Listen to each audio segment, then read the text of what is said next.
Good morning mga ka-TP, ka-Discard Trader. Okay, I'm Mr. Wise Investor. Always ang ka-Discard Trader mo sa investing na easy para sa mga taong busy. And ipapakita ko po sa inyo what it means to copy trade someone expert, someone that you can really trust over the years. And itong presentation na to, I will show you the performance last year and historical performance ng the longest profitable bot in the Philippines, Izanagi. So, i-review natin yan together. Stay tuned. Go!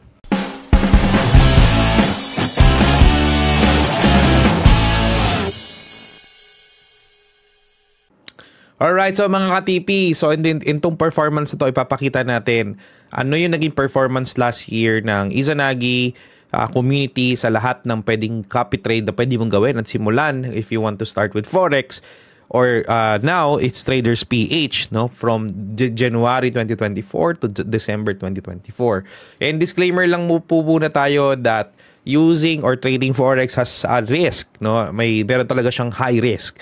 Therefore, huwag ka maglalagay ng kapital na you're not willing to risk, and this presentation is for educational and entertainment purposes only. And then we are not licensed to receive any money from you. Therefore, you should give your money to someone na you can really trust, like a financial advisor or a platform that is regulated. Let's go. Okay, so pag-usapan muna natin before we head on to that, ano ba ibig sabihin ng copy trading? And ano ba to nagdi-distinguish with Izanagi and the rest of the copy trading available in the Philippines? Explain muna natin. Okay, ang copy trading kasi is example, hindi mo alam paano magsimula. You wanna start and you wanna learn about Forex pero you also wanted to earn at the same time.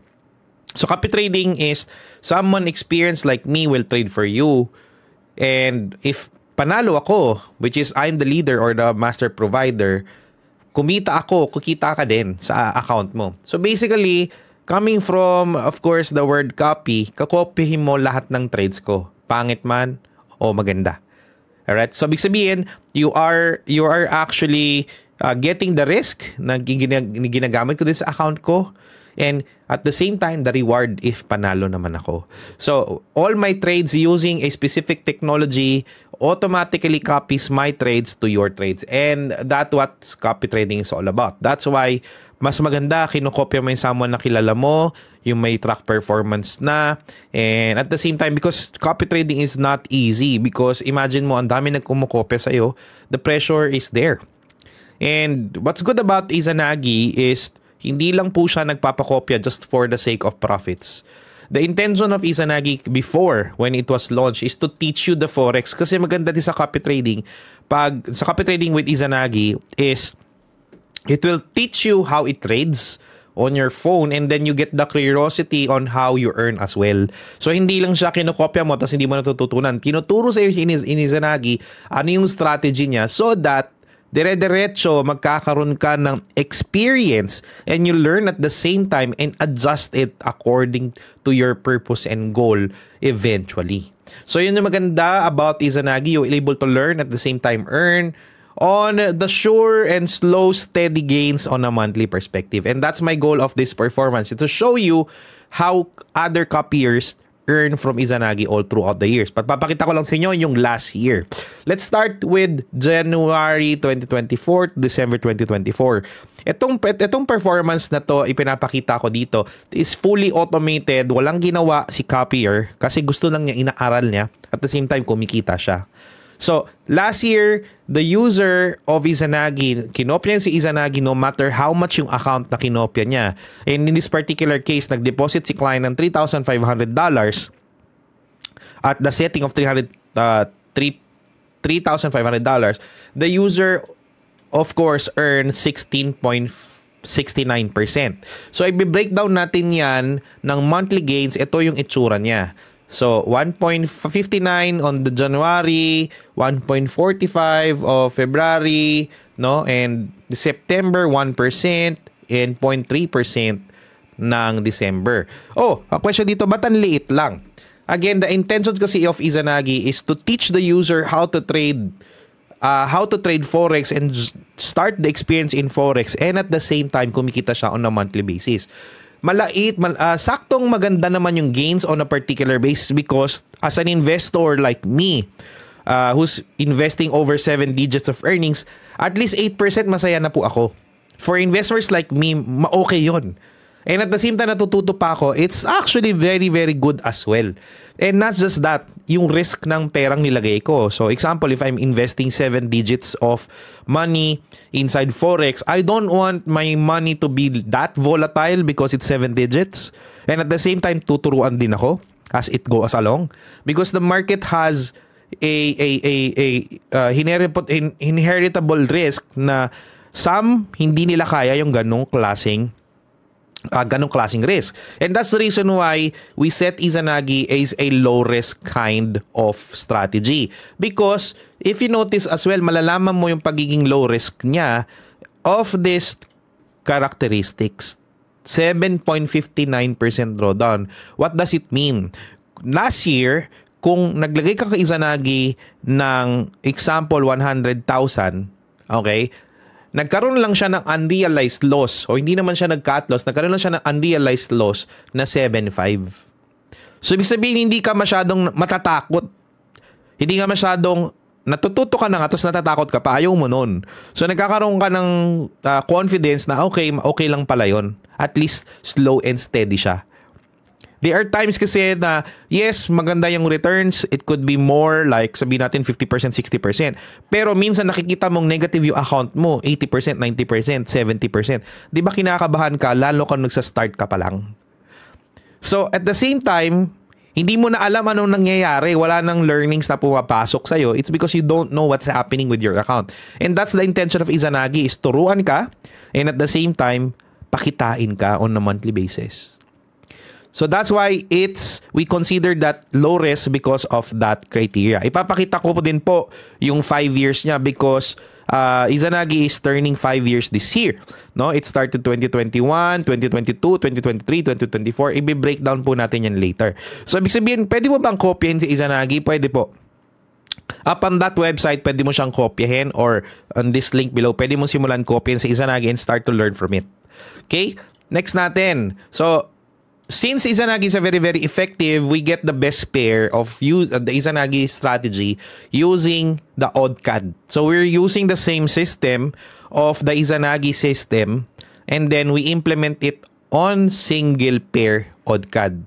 So ibig sabihin, tinitrade niya same kind of strategy para sa Izanagi on a particular pair, Australian dollar and Canadian dollar lang. No? So from January 30 on March 2025, actually wala pa tong, kaka 1 year lang nito nung day na yon. Ito, okay, papakita ko later. It was able to earn 12%.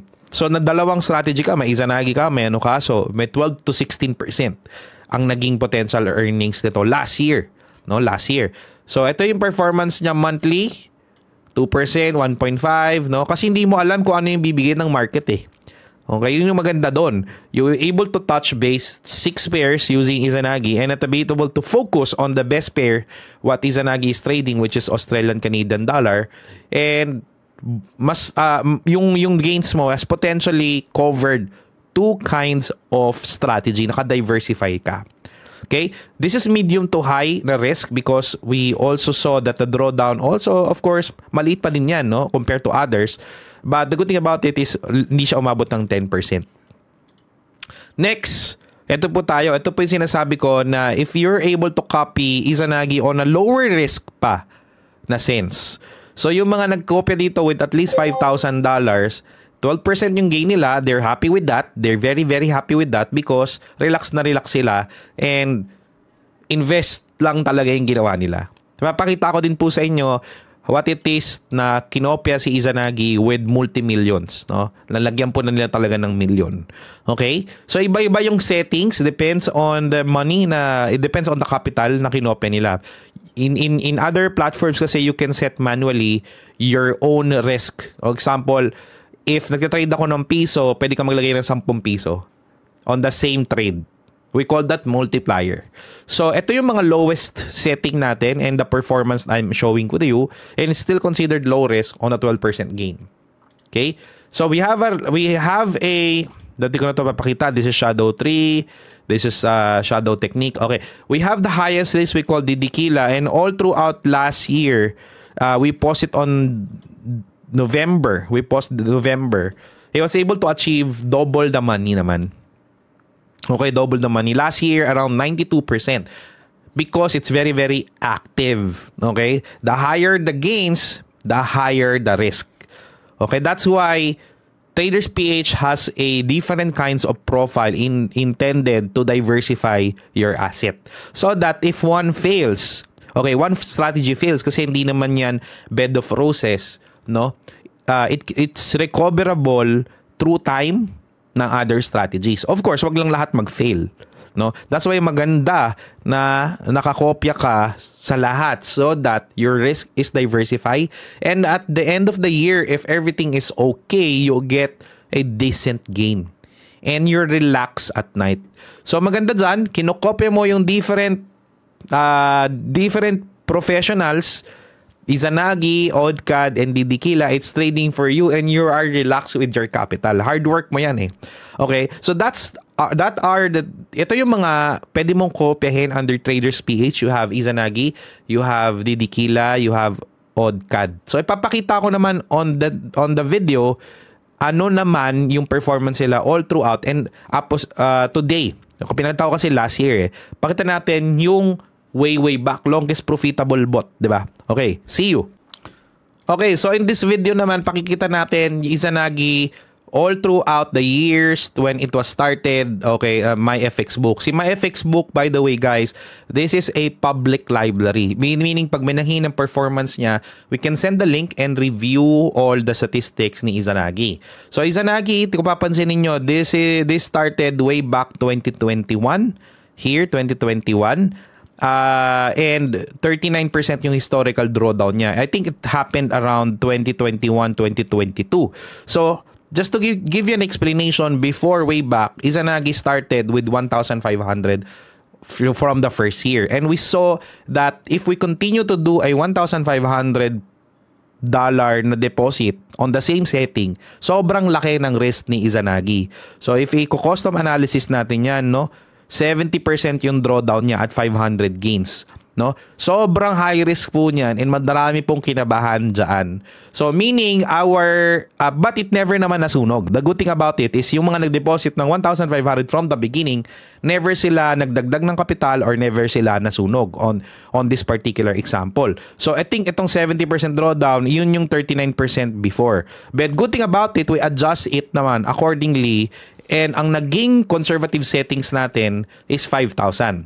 Okay? So sa mga naglagay ng 5,000, doble na po yung pera niya and relax po sila when they started. So if you notice, 2021 all the way up to 2025 today, June 24, which is yesterday, they were able to gain double the money and risk-free na po sila. Okay? Yan ang maganda po dyan. And aside from that, makikita mo din dito yung monthly performance ni Izanagi. And total number of trades it made, 6,000 trades at 71% win rate. Makikita po din natin dito yung monthly gains niya on that $5,000. So, way back noong 2021, ito po yung gains niya on a monthly basis, 3%, 9%, 1%, 12%, no? 2022, ito po yung naging gains niya on that 5,000. Kung 5,000 nag-start, which is our standard setting. Yan, dito tayo. Then 2023, ito yung naging gains niya. So, kahit pansin nyo po, medyo conservative talaga yung approach ni Izanagi kasi we want a sustainable. And that's the reason why we are the longest profitable copy trading in the Philippines. Ito po yung last year. So, 1%, 1%, 1.5, 1%. And this year, actually, Izanagi incurred a cut loss. Around 2.31%. Okay? On this year. So Izanagi is actually challenged this year, but good thing, no? Good thing, it's only 2.31%. You're still relaxed. So may mga open trades din po yan ngayon, and that's good. What's good about Izanagi. Okay? So that's why it's longest profitable bot because it ran over January 2021 since then. Papakita ko din po sa inyo yung mga nagkopya kay Izanagi ng multimillion just like this. So since Izanagi launched 20 January, may naglagay po din kami ng over 40,000 USD o around mga 2 million plus kay Izanagi. So if you notice, naglagay siya ng 2 million, pinabayaan lang niya onwards, may cut loss pa nga, no? May cut loss pa nga, no?